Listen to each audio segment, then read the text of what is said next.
Hello, this is General Tommy Franks. Welcome to the Core Principles of Leadership podcast, a product of our Leadership Institute and Museum. It's my distinct pleasure to welcome you to this unique experience where once a month we invite some of our world's most interesting people from a variety of different industries and backgrounds to share their experience and to give us some insight into how we can develop as better leaders.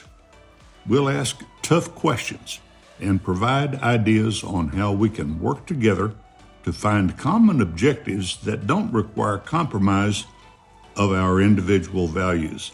Enjoy the podcast, and remember, leaders are not born, they're developed.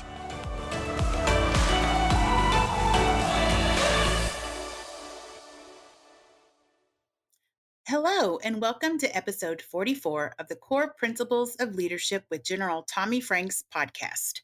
I'm your host, Dr. Jill Green, and today our guest is retired Air Force Command Chief Master Sergeant and retired USAA Executive Tony Bishop. Before his retirement from USAA earlier this year, Tony served as the Assistant Vice President for Security Operations and Investigations, where he led a team of more than 200 personnel with the responsibility of physical protection of all USAA facilities, personnel, and assets. Additionally, his team conducted background screenings for all employee candidates and third-party resources. Prior to joining USAA, Tony served in the United States Air Force for 29 years. He retired on January 1st, 2010. His military career culminated in his selection as the Command Chief Master Sergeant, Pacific Air Forces, Hickam Air Force Base, Hawaii, where he oversaw the duties of over 45,000 enlisted Air Force members. Tony joined USAA in July of 2010, and in March 2020, at the onset of COVID, he was promoted to Assistant Vice President, of which he just retired. He holds 2 associate degrees from the Community College of the Air Force, a bachelor's degree in business administration from Wayland Baptist University, and an MBA through Touro University International. He also attended various executive leadership courses, including Enterprise Management Seminar and Change Management at the University of North Carolina, Chapel Hill, the Gettysburg Leadership Experience through Gettysburg College, and Leadership Development Program at the Center for Creative Leadership. He completed the National Preparedness Leadership Initiative course through Harvard University in June 2015. Before we begin our episode with Tony, we will have a word from one of our major sponsors, REI Oklahoma. REI Oklahoma is proud to be part of the General Tommy Franks Leadership Institute and Museum in the production and distribution of these podcasts designed to inspire leaders and difference makers. At REI Oklahoma, we have been working with small business leaders, entrepreneurs, and people who are driven to succeed for years. Highly motivated people working to own their own businesses, live in their own homes, and make the world a better place since its beginning. REI Oklahoma has continued to identify hurdles and deliver holistic solutions to create job growth and help neighborhoods thrive in both rural and urban communities. REI Oklahoma looks forward to visiting with you about helping your business and community grow. Visiting reiok.org or call 1-800-658-2823 to start the conversation. The LaBarge family is a fourth-generation Oklahoma family. That may not sound like a long time, but our grandfathers were born here, within the Comanche Nation, before the land grant. We are the proudest sponsor of the Tommy Franks 4-Star Leadership Podcast. We hope listeners will heed the words of these distinguished men and women who have served our country at the highest level and across all walks of life. Thank you so much for joining us today, Tony. So, if you could you start off by just telling us a little bit about yourself? Sure. Thank you, Jill, and good morning. So I originally grew up in South Florida. spent most of my young years with my grandfather and grandmother in East Tennessee, and that's why we live here now. I had the privilege to join the United States Air Force right out of high school. Had an amazing career for almost 30 years. Then I got to go work for USAA. Thoroughly love that opportunity as well. So I tell everybody I'm the luckiest kid from the wrong side of the canal in Florida. But truly blessed life. I mean, I'm married. We have 4 children and 6 grandchildren, and just truly blessed. All right. Well, thank you so much for joining us. So, as you said, you have held top leadership positions in both the military and the civilian world. So, how is it similar and how is it different in those realms? That's a great question. In the military, you learn very early on to take on leadership responsibilities because that's just the nature of the military organization. I think the military does a tremendous job at developing young, small team leaders, and then they grow and develop from there. In the corporate world and in the private sector, it's a little bit different. They don't get the same kind of training and the responsibilities that go with it, that development, if you will. And so, one analogy I would offer you in the military, you're responsible for those human beings and their families 24/7. You're never off the clock as a leader. I think, unfortunately, in the corporate world, they don't have that same understanding and mindset.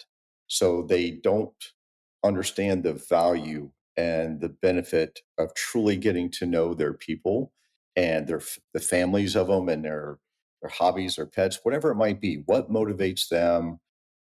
What do they care about? Such that when they have a problem at home, you can understand why they may be having a problem at work. And so I think that's probably the biggest difference is the way you're brought up in leadership roles and understanding the importance of getting to know your people on a very personal level. All right. So, when were in the civilian world, it's a little different than in the military. When you're faced with hiring an individual and you have two equally qualified applicants, how would you determine who to bring on board? Having had the privilege to interview well over 1,000 people during my career at USAA, I think what I found is you can see everything on paper, but it's really about the time you have to spend with them and to get to know them, because I think it's about judging and assessing character. If the individual has the right character, you can train them to do any job. You can rely on them to come in every day and give you their very best. You can quickly develop a relationship and the trust that has to go both ways. And I think that was what I discovered is during my opportunity to interview people, I focused on their character and their values and what motivates them to want to be a part of our team or our company. Yeah, that's great advice. So, we just got finished with our 4-star leadership, and we bring back students that have gone through the program as alumni counselors. And so, at the end of the week, we give the new students a survey, like everything in life has to have a survey. And that's one of the questions we ask is, how helpful were the counselors and that sort of thing. And that I think one of the biggest feedback that I got was you can't judge character from a resume. So, maybe have a better interview process when you're doing it. And I really thought, for a 17 or 18-year-old student to be able to have that much perception, I really thought that that was amazing feedback. So, and I'm going to use that. As seasoned as leaders as you are, it's always great to have feedback. So, and use it. So, Absolutely. It is a gift. yes. So, in your positions at the Air Force and the USAA, you were charged with thousands of troops and employees at multiple locations. And with that leadership, there must come the ability to delegate. So, and delegation is something that new leaders and even seasoned leaders struggle with. So, how did you effectively delegate and trust that the mission would still be completed? Well, it's funny the way you started that because I too struggled with that. It's easy to do the job when you're trained well to do it. It's hard to let others do it, and to your point, trust that they're going to do it well. But I think what I found is you can't get things done by yourself. So you have to leverage the people that you have on your team. I think it starts by understanding them individually because everybody's different. What strengths and experiences do they have that they bring to the team?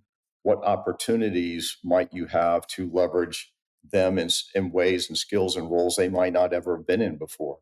So it really becomes a force multiplier to leverage the different people with the different skills in the right positions to not just become a stronger team, but a high performing team.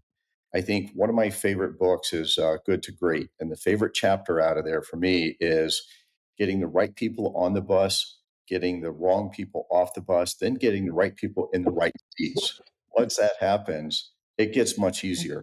And the other part of it is I've been blessed to have leaders that encourage me to try, even if it meant we failed. Because as long as we're learning, we're growing and we're not failing, we're actually getting better. And so um, I think that's probably the biggest takeaway for me is get the right people on your team, put them in the right positions, give them complete opportunities to do their very best. And if we stumble and fall or make a mistake, let's learn from it. Let's make sure we don't do that again and take those lessons learned to be even better for the future. Yeah, so that's great advice. And that's just another reason that, as in the civilian world, you really need to get to know your team to know where those strengths and weaknesses lie. So, and that is another question that we always ask our leaders when we're interviewing them is, what do you consider your strengths and weaknesses? And it's always kind of funny to hear what a 16 and 17-year-old will determine as their strengths and weaknesses. So it's always great to get that insight from them because they're so at that age they haven't, these are the best leaders and that our world is going to have, and so they haven't really come upon those really hard tests in their lives yet. So I don't want to say that they're cocky, but they're very confident in themselves, and so it comes through. So and a lot of times that first time that they really have that failure in their life, it really kind of shocks them. So they don't really know how to handle that. So it's important to have mentors in their lives that can help them get through to that next step. What would you consider the biggest challenge facing leaders today? I think getting to know people who come from a totally different upbringing than most people in leadership positions today. And let me try to qualify it. Growing up, we had conversations that were face to face and eye to eye, and you see the nonverbals, right? 90% of all of our communication are nonverbal. So if 100% of our communication is over electronic devices, surely we're missing quite a bit of the communication and understanding. So it's always been important for me to look people in the eye, go to where they are, talk to them, make sure I'm confident that when I finish, it might be a quick hello, how are you? What are you working on today? But I'm quickly assessing, are they all in today? Are they okay to be on the job? Are they okay to do the things that we're asking them to do? And as we mentioned in the military, we ask young men and women to do some unbelievably heroic and scary things. So it's more important than ever to know that they're full up and ready to go do those things, that there aren't other issues that may be family related or child related or otherwise that are distracting them from what we're asking them to do. And I think the challenge for leaders today is to get to know people that aren't as good or as comfortable communicating openly and honestly. They're not as comfortable sharing. They have um, concerns about privacy and other issues. And often what I found is people say, why do you want to know that? Why do you want to know about my family? I'm not comfortable sharing those things with you. And I think that's what really becomes the linchpin for the leader is to establish that relationship such that they can diffuse any of those concerns, make sure that the people understand you genuinely care about them as human beings and you want what's best for them. And that's your motivation for asking those questions. once that barrier is broken down, I think it gets much easier. But that is something I think is going to be a challenge going forward because our young people grew up on information at volumes and channels and tools that we didn't. And so the other thing, there's a great book I read that's called Walk a While in My Shoes. And I refer to it often. It's a simple little, maybe 20-page book. It reads from both directions, manager to employee, employee to manager, right? And it helps me to go back and ground myself and realize I was an 18-year-old kid starting my military career once upon a time. They are not yet, as you said, in the shoes I was in as a leader in the military. So I think that's the other opportunity for leaders is to constantly reground yourself is what were you like when you're 18? How did you want people to approach you and so forth? Again, I think that's just another thing that'll help leaders bridge those relationships. Yeah, so that is great advice. So when someone lacks, and this is kind of what we were just talking about, so when someone lacks the understanding about why something matters and how they fit into it, they are less likely to care about it. So, as a leader, how do you get the entire team on board to care about the mission? That is one of my favorite topics to talk about. Simon Sinek does a he has a great book and a great story around start with why.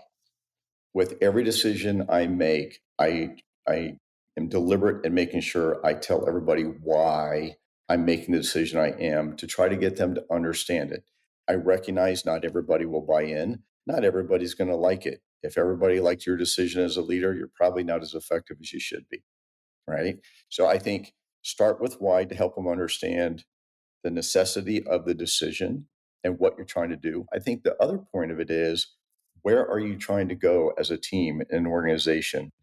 I think setting kind of that North Star or that aim point out into the future so that everybody then can start to understand and expect all the decisions you're going to make along the journey are going in that same direction.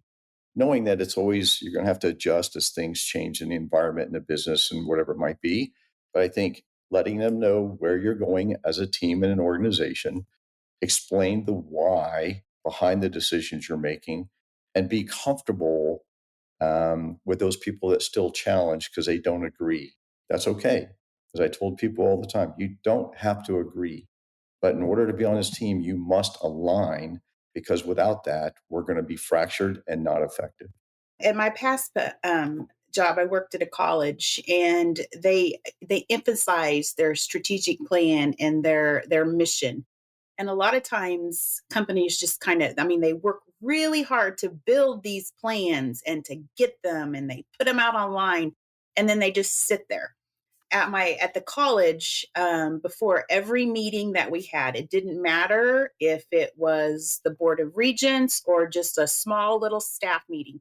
We all sat there and we read the mission statement together so that we would know why we were there and the decisions that we were making and how they were going to affect not only the students that were there, but the entire operating system. So I think that is, that mission, it drives whatever, whether you're in the military or in, a career job in corporate America, that mission, and you have to keep it vital and in front of you to maybe, keep it moving forward. It got kind of, we were all like, the mission is, but at the same time, it kept it to where we knew it. We knew what it was. And if we ran into the president on the sidewalk and she pointed it to us, what's your mission? And we would repeat it to her. And it was a valuable lesson. It absolutely is. I think that the other point that's really important is what is your role in achieving that? I think, especially as we talked about young people earlier, and the challenge with leading them is helping them to understand what their role is in achieving the mission, right? It doesn't matter if your job is working in a kitchen or you're a security officer on a gate or you're the bank president. Everybody has a role. And without everybody working together towards that mission, you're not going to achieve it. Hello, this is Dr. Jill Green with the General Tommy Franks Leadership Institute and Museum. I would like to tell you about one of our partner sponsors, Justin Krieger. He has worked as an independent insurance agent at Krieger Insurance Agency in his hometown of Hobart, Oklahoma since 1999. Justin is honored to help with our annual Celebration of Freedom event and has served on the board of directors for the General Tommy Franks Leadership Institute and Museum for many years. He is a fifth generation farmer and rancher in Kiowa County, where cattle, crops, and even insurance is sold with a handshake. Give him a call at 580-726-3076 or stop by the office and speak with Justin, Denise Reeves, or Wendy Block about your insurance needs. Krieger Insurance is thankful for their loyal customers and friends who have supported them through the years and look forward to earning your business as well. Justin feels honored to live in such a great country, and he is proud to be a sponsor of the Core Principles of Leadership podcast. Please enjoy the rest of this podcast experience brought to you by your friends at Krieger Insurance Agency. So, I think one thing in our world today that is severely lacking is empathy. So, how can effective leaders show empathy without it being misconstrued as weakness? Well, so I think, first of all, I'd like to start talking about vulnerability. I think that's one of the biggest failures of leaders today. They're not willing to be vulnerable with their people. They think they have to know all the answers, they have to be perfect all the time, and they have to know exactly what to do in every situation. And the reality of it is that's not likely and pretty much impossible. So I think the more leaders are comfortable being vulnerable, making mistakes, and say they make a mistake, say something that could be construed wrong or differently, own it and talk about what you meant to say and apologize if you said something that someone didn't appreciate or whatever. But I think the more you start as a leader by demonstrating your willingness to be vulnerable, to be a human being, and to acknowledge that, it gets much easier. That also starts to build the trust with your people because they know you're authentic. They may like some things about you, they may not like other things, but at least they know who you are and they know how you're going to act. That I think gives you the opportunity to going back to demonstrating that true caring about them as people first. And so when you are being empathetic, they take that as genuine. They don't take it as a ruse or you're just trying to make it look good or whatever. And being in leadership position for 35, almost 40 years, watching leaders serving under some of the most amazing leaders in the world, and also seeing some who had trouble being empathetic to people. But I think it goes back to truly building trust with them is when you can be empathetic to understand when they may need time for a family matter or they may need time for to go to school or whatever it might they might have to have a second job to make ends meet, whatever. It doesn't mean you can always say yes to what they're asking for, but if you're empathetic to what their needs are and the challenges are and you're along on that journey with them to help them achieve their ultimate goals, they accept you much more openly. They know you're a part of the solution, not part of the problem. And I think it gets much easier. When we talk to our young leaders, we always ask them why they think that they're a good leader. And I always remember this one answer that stood out to me. And he said, I have a very loud voice and I can make people do what I want them to do. And it kind of made me cringe and it thought, I thought to myself, gosh, that's not the kind of leader that we need at our program. But at the same time, I'm like, that's the kind of leader that needs our program. So great leaders don't always have to be the loudest in the room. And so, how do great leaders use their voice effectively? I would say when they communicate, it's open, it's honest, it's candid, and it's consistent. You don't have to be. In fact, I would tell you, you remember the commercial E.F. Hutton.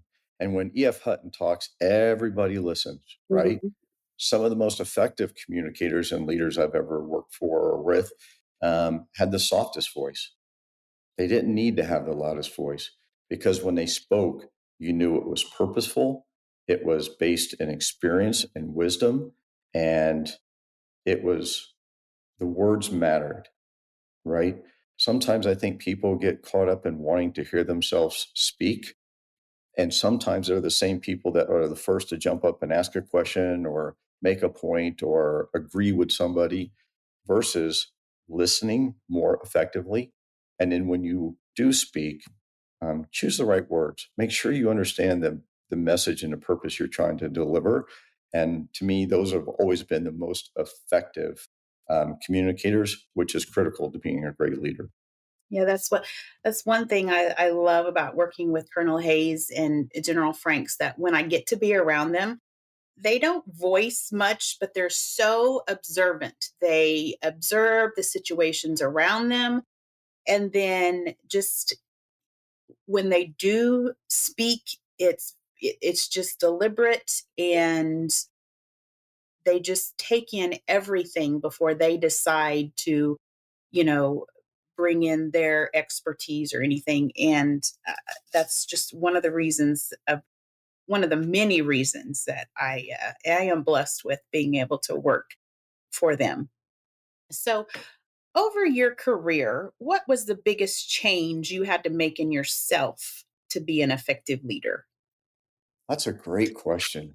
I think for me was that recognition that I will be better when the team is better. I am a person of tremendous gratitude and humility, and I never think I've ever been good enough.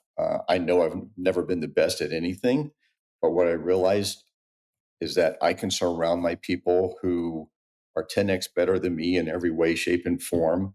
And I think by leveraging them and helping grow and develop and mentor them to do bigger and better things and achieve their aspirational goals, that's what made me an exponentially better leader. When I realized that the contribution to the greater good of the team that I can bring to the table is help and develop them to achieve their goals, which makes the team stronger and better and capable of doing more than we ever thought possible.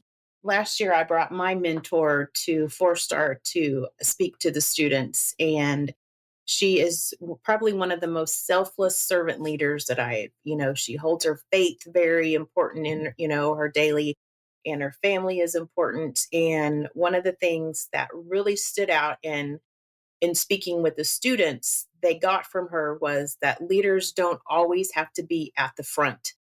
They can lead from behind and, give those employees that they see a chance and let them shine. And so, great advice. So, I always close with the same question to all of my podcast guests. So, and we kind of talked about this a little bit. So, if you could give your 18-year-old self a piece of advice, what would that be? Cut yourself some slack. Don't be afraid to try. Never be afraid to fail. Um, and keep going. I think there's too many barriers that come into the lives of young people today that derail them and they don't know how to get past it. It's okay to make mistakes. It's okay to try and fail. It's okay to try different jobs and different degrees and different everything, right? I think the people that I've always used as mentor for me, a large group of them are people that have always been much younger than me. I learned so much from them. They are so courageous and they know so much and they consume so much data. I would say to the young Tony Bishop, um, don't always be afraid. Don't hold yourself back or be hesitant to try new things. Go out there and swing for the fence. If you don't hit it, it's okay. Just run faster to first base, right?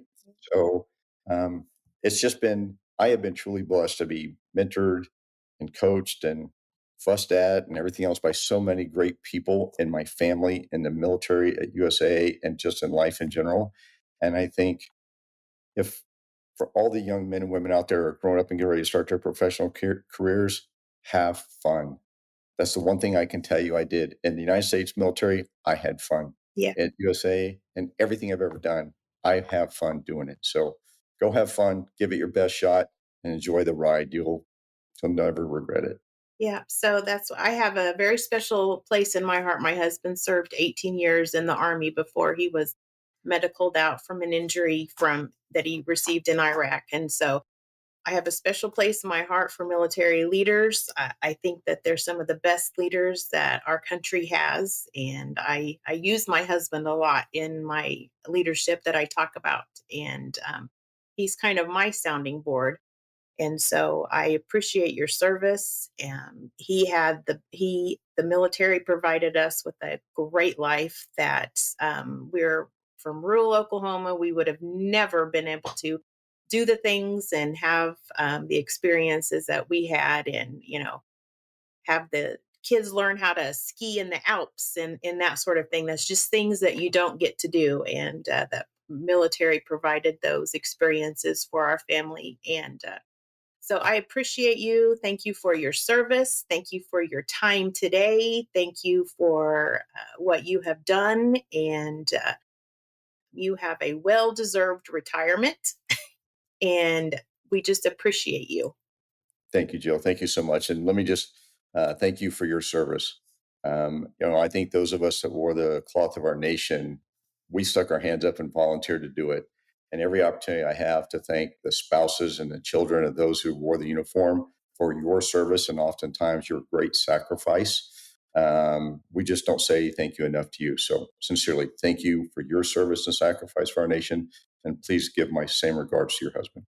Well, I most definitely will. So thank you so much for your time. And with that, we'll conclude our podcast. Thank you, Jill. Have a blessed day. Thank you again to REI Oklahoma for making this podcast possible. For nearly 40 years, the board, staff, patrons, and supporters of the nonprofit economic development REI Oklahoma have been committed to expanding Oklahoma's economic prosperity, earning the reputation of being one of the most comprehensive economic development organizations in the country. Business lines, training workshops, business consulting, and networking opportunities, as well as technical assistance and even commercial business space, are made available to Oklahoma entrepreneurs and small businesses. For low and moderate income individuals and families, down payment and or closing cost assistance is offered. Learn more at reiok.org.